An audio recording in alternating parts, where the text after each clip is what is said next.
Hi, I'm Dave Epstein. This is Growing Wisdom, and we are here today at Garden in the Woods, and I'm standing next to a very unique container.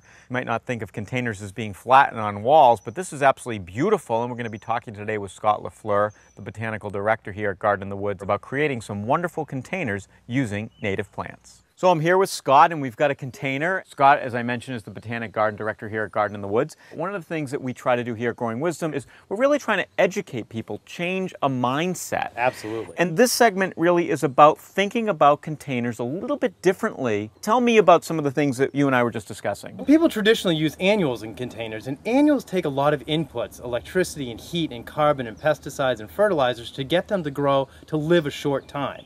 Whereas native plants are usable every year. So you can plant a little mini habitat right on your patio, your balcony, wherever, so you can increase pollination opportunities for insects and birds as they're kind of passing by your house. Just to remind folks, annuals are those plants which don't survive over the winter. Correct.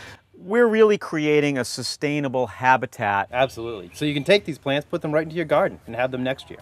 So I'm assuming you have a few little tricks to keep these containers going. Tell me about what we're going to do. Well, the first thing you want to make sure is you have a hole in your container. If you don't have a hole for things to drain in, you actually could drown your plant. The second thing you want to do is add other organic matter in there, like wood chips or leaves or something else to, again, just create that drainage space for the water as you're watering your containers. And then on top of that, we will put in the soil, and then we can start arranging the plants within the container itself. The best thing about containers is you can have lots of fun. You can try all sorts of things, but kind of remember that you're also planting a little bit of a mini garden. So you want to have a little bit of balance going on. I like to break things down into having a thriller, which would be something high or something very showy in the container. Then you would have a bit of a filler space going in around that, and then some spillers heading over the side of the pot. So you sort of get, you know, a really well-balanced mini garden going in your container. Thriller, filler, and spiller. I like that. Is there any plant you wouldn't recommend putting in a container?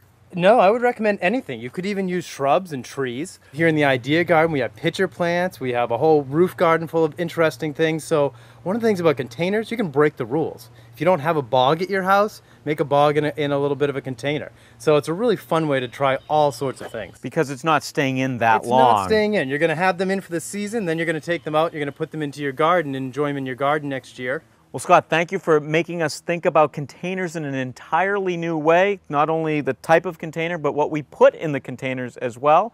Absolutely. We hope you've enjoyed this edition of Growing Wisdom, and look for all of our videos here at growingwisdom.com.